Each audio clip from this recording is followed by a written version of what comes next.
Hey everyone, सो हमारा ऋषिकेश का day 2 officially start हो गया। हम सुबह उठे, होटल में ब्रेकफास्ट किया, रेडी हुए और निकल पड़े एक और एक्साइटिंग डे एक्सप्लोर करने के लिए। हम तपोवन में स्टे कर रहे थे और सबसे पहले प्लान था राम झूला जाने का। लेकिन अगर आपने मेरा डे 1 व्लॉग देखा है तो आपको वीकेंड ट्रैफिक वाली स्टोरी याद होगी। इस बार सिचुएशन और इंटरेस्टिंग थी, ना ऑटो मिल रहा था ना कैब। तो हमने डिसाइड किया कि चलो आज थोड़ी वॉकिंग ही हो जाए। और थोड़ी वॉकिंग एक्चुअली निकली लगभग 2.5 to 3 किलोमीटर्स। वैसे वहाँ स्कूटी रेंट करने का ऑप्शन होता है, बट हमने सोचा एक्सपीरियंस पूरा लेते हैं और पैदल ही निकल पड़ते हैं। वेदर काफ़ी हॉट था तो कैप्स, वाटर बॉटल्स और थोड़ी हिम्मत लेकर हम चलते रहे। और फाइनली राम झूला पहुँच गए। वहाँ थोड़ी फ़ोटोज़ क्लिक की, फिशेस को फूड खिलाया और राम झूला क्रॉस करते ही जो गंगा का व्यू मिलता है ना, इट्स जस्ट ब्यूटीफुल। हम थोड़ी देर घाट पर बैठे बस रिवर को देखते हुए। कुछ जगहों पर आप कुछ नहीं करते और फिर भी आपको बहुत अच्छा लगता है। उसके बाद हम निकले नीलकंठ महादेव मंदिर के लिए। वहाँ के क्लिप्स थोड़े मैंने शूट नहीं किए क्योंकि कभी कभी कुछ मोमेंट्स कैमरा से ज़्यादा दिल के लिए होते हैं। मंदिर दर्शन करने के बाद हम बीटल्स आश्रम गए।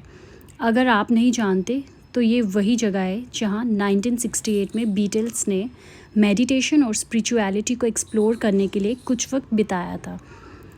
आज भी ये आश्रम अपनी पीसफुल वाइब, ग्रेफिटी वॉल्स और आर्टिस्टिक कॉर्नर्स के लिए काफ़ी फेमस है। और ऑनेस्टली ये जगह मुझे एक्सपेक्टेड से भी ज़्यादा पसंद आई। आश्रम से थोड़ी ही दूर हमें एक हिडन स्पॉट मिल गया। ना क्राउड ना नॉइज़, सिर्फ गंगा, पहाड़ और शांति।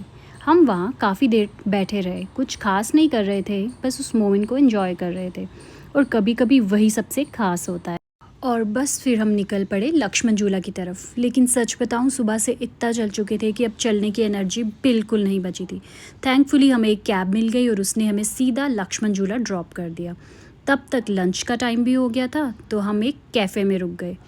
और क्या ब्यूटीफुल प्लेस था, गंगा का व्यू, अच्छा फूड और slow afternoon vibes. Exactly what we needed after all that walking. Lunch के बाद हमने लक्ष्मण झूला क्रॉस किया और होटल की तरफ वापस चल दिए। रास्ते में मार्केट एक्सप्लोर की, थोड़ी शॉपिंग की, कुछ छोटी मोटी चीज़ें ली और फिर फाइनली होटल पहुंच गए। उसके बाद ऑनेस्टली हम इतने टायर्ड थे कि कैमरा भी रेस्ट मोड में चला गया। बस रूम में रिलैक्स किया, होटल में डिनर किया और डे को स्लो नोट पर एंड किया। और इसी के साथ ख़त्म हुआ हमारा Rishikesh day 2। Thanks for watching.